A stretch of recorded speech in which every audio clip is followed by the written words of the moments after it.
Hi friends, welcome back to Reva's world. இன்னைக்கு நம்ம ரேவாஸ் வேர்ல்டில் என்ன வீடியோ அப்படின்னா, உடச்சி ஊற்றின முட்டை குழம்பு ரெசிபி தான் உங்கள் கூட நான் ஷேர் பண்ண போகிறேன்.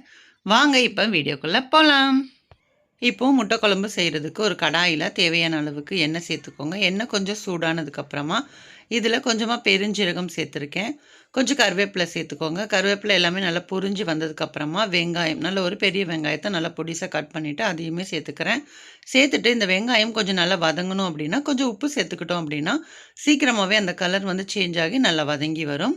ஸோ இப்போ வெங்காயம் ஓரளவுக்கு நல்லா வதங்கினதுக்கப்புறமா இதில் இஞ்சி பூண்டு பேஸ்ட் வந்து நம்ம சேர்த்துக்கலாம். இதில் 2 டீஸ்பூன் அளவுக்கு இஞ்சி பூண்டு பேஸ்ட்டு சேர்த்துட்டு இதோட பச்சை வாசனை போகிற அளவுக்கு நல்லா வந்து வதக்கிக்கோங்க. இப்போ இதில் மசாலா பொடி வந்து நம்ம சேர்த்துக்குவோம். நான் வீட்டில் அரைச்ச குழம்பு மிளகாத்தூள்லேருந்து 1 டீஸ்பூனும் மல்லித்தூள் வந்து 1½ டீஸ்பூன் சேர்த்துக்கிறேன். காரத்துக்கு ஏற்ப உங்களோட மிளகாத்தூள் வந்து நீங்கள் காரத்துக்கு ஏற்ப சேர்த்துக்கோங்க. அப்புறம் மஞ்சள் தூள், அப்புறம் கொஞ்சமாக மிளகு, ஜீரகம், அதுக்கப்புறம் வந்து சோம்புத்தூள் இது எல்லாமே வந்து பவுடராக அரை டீஸ்பூன் வந்து சேர்த்துக்கிறேன். சேர்த்துட்டு இது எல்லாத்தையுமே நல்லா மிக்ஸ் பண்ணிக்கோங்க. அந்த எண்ணெயிலேயே கொஞ்சம் நேரம் நல்லா மிக்ஸ் பண்ணிவிட்டு அதுக்கப்புறமா தக்காளி வந்து நான் அரைச்சி வச்சுருக்கேன். ஸோ ஒரு 3 தக்காளி, அதுக்கப்புறம் அது கூட ஒரே ஒரு அரை வெங்காயமும் சேர்த்துருக்கேன். ஸோ அது மாதிரி அரைச்சிட்டு கூட நீங்கள் சேர்த்துக்கோங்க. இப்போ இந்த பேஸ்ட்டை வந்து நம்ம இதில் சேர்த்துக்கலாம். தக்காளி வந்து அரைச்சி வச்சுருந்தோம் இல்லையா, அதை சேர்த்துக்குவோம். சேர்த்துட்டு ஒன்ஸ் நல்லா மிக்ஸ் பண்ணிக்கலாம். ஏன்னா நம்ம வெங்காயம் வந்து இதில் கம்மியாக சேர்த்துருக்கோம்ல, ஒரே ஒரு வெங்காயம் தான் சேர்த்துக்கிறேன். அதனால் கொஞ்சம் கிரேவியோட கன்சிஸ்டன்சிக்காக கொஞ்சம் எக்ஸ்ட்ராவாக நான் ஒரு அரை வெங்காயமும் சேர்த்துட்டு அதுக்கப்புறமா ஒரு 3 தக்காளி சேர்த்துக்கிறேன். சேர்த்துட்டு இது எல்லாத்தையுமே நல்லா மிக்ஸ் பண்ணி விட்டுக்கோங்க. இப்போ இது நல்லா மிக்ஸ் பண்ணதுக்கப்புறமா தண்ணி வந்து உங்களுக்கு பார்த்துக்கோங்க. எவ்வளோ தண்ணி வேணுமோ அந்த அளவுக்கு அந்த உங்களுக்கு குழம்போட திக்னஸ்க்கு ஏற்றாப்புல நம்ம வந்து இதில் தண்ணி சேர்த்துக்கணும். இப்போ இதில் கொஞ்சம் உப்பு எல்லாமே சேர்த்துக்கோங்க. உப்பு சேர்த்துட்டு நல்லா ஒன்ஸ் இந்த மாதிரி மிக்ஸ் பண்ணிவிட்டு மூடி போட்டுருவோம். நம்ம வந்து இந்த தேங்காய்லாம் சேர்க்கணும். ஸோ அதனால் நான் கொஞ்சமாக தான் தண்ணி வந்து சேர்த்துட்டு மூடி போட்டு வச்சுக்கிறேன். ஏன்னா அது கொஞ்சம் வந்து அந்த லைட்டாக எண்ணெய் பிரிஞ்சு வர அளவுக்கு கொஞ்சம் கொதிக்கட்டும். அதுக்கப்புறமா நம்ம இதில் தேங்காய், அதுக்கப்புறம் எவ்வளோ தண்ணி வேணுமோ அதெல்லாமே நம்ம வந்து சேர்த்துக்கலாம். இப்போது நல்லா கொஞ்சம் நேரம் சிம் பண்ணி வச்சுட்டேன். அந்த மேலே அந்த எண்ணெய்லாம் பார்த்திங்க அப்படின்னா தெளிஞ்சு வந்துருச்சு.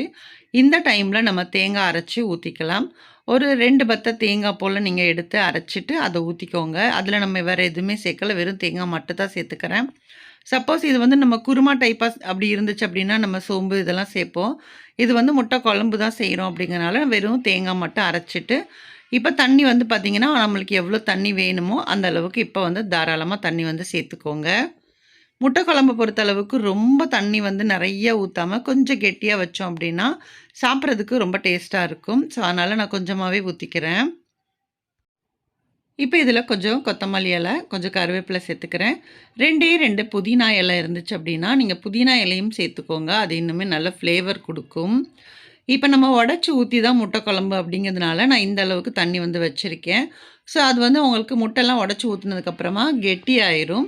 அதனால நீங்கள் முதலே ரொம்ப கெட்டியாக வச்சுருந்தீங்க அப்படின்னா அது வந்து ரொம்பவும் திக்கான மாதிரி ஆயிரும்.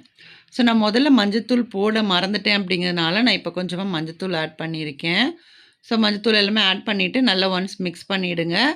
இப்போது இந்த தண்ணி எல்லாமே நம்ம ஊற்றிருக்கோம் இல்லையா, அதனால் உப்பெல்லாம் செக் பண்ணிவிட்டு இந்த டைமில் உப்பு, காரம் இதெல்லாம் வந்து நீங்கள் செக் பண்ணிக்கோங்க. வேணும் அப்படின்னா நமக்கு வந்து இதில் ஆட் பண்ணிவிட்டு மூடி போட்டுட்டு நல்லா கொதிக்க விட்டுருங்க. இனிமேல் இது வந்து நல்லா கொதித்து அந்த சிம்மில் வச்சுருங்க. கொஞ்சம் அந்த குழம்போட கன்சிஸ்டன்சி பார்த்திங்க அப்படின்னா கொஞ்சம் லைட்டாக திக்காகி வரும்போது நம்ம இப்போ முட்டையை உடச்சி ஊற்றணும் அப்படின்னா உங்களுக்கு கரெக்டாக வந்து அப்போ தான் வெந்து அந்த குழம்பு வந்து நல்லா கொஞ்சம் கெட்டியாகவும் இருக்கும். அதே மாதிரி உங்களுக்கு அந்த முட்டை வேகிறதுக்கான ஸ்பேஸும் உங்களுக்கு கிடைக்கும் இல்லையா, அதனால் கொஞ்சம் தண்ணி இருக்கும்போதே நம்ம ஊற்றிக்கலாம். இப்போ எடுத்து வச்சுருக்கிற முட்டையை நம்ம உடச்சி ஊற்றிக்கலாம். ஸோ ஒரு 5 இல்லைனா 6 முட்டை உடச்சி ஊற்றணும் அப்படின்னா இந்த குழம்புக்கு கரெக்டாகவே இருக்கும். ஸோ நான் எல்லாத்தையுமே ஊற்றிட்டு உடனே நம்ம வந்து கிண்டியும் விடக்கூடாது. அதே சமயம் ரொம்ப நேரம் அப்படியே விட்டுட்டாலுமே அடியில் லைட்டாக பிடிக்கிற மாதிரி வரும். ஸோ அதனால் கொஞ்சம் நேரம் விட்டுட்டு லைட்டாக வந்து அடியில் பிடிக்கிற மாதிரி உங்களுக்கு ஃபீல் ஆச்சு அப்படின்னா லைட்டாக எடுத்து மட்டும் விட்டுருங்க. அப்போ உங்களுக்கு கரெக்டாக இருக்கும். இப்போது ஃபைனலாக மேலேயுமே நீங்கள் கொஞ்சமாக கொத்தமல்லி இலை ஆட் பண்ணிடலாம். ஆட் பண்ணிவிட்டு இப்போ இதை வந்து நம்ம கொஞ்சம் மூடி போட்டுட்டோம் அப்படின்னா அது கொஞ்சம் நேரத்தில் நமக்கு நல்லா முட்டையும் நல்லா வெந்து அதே மாதிரி மேலே நம்ம ஊற்றின எண்ணெய்லாம் தெளிஞ்சு உங்களுக்கு அந்த பார்க்குறதுக்கு ரொம்பவே நல்லா வரும் உங்களுக்கு.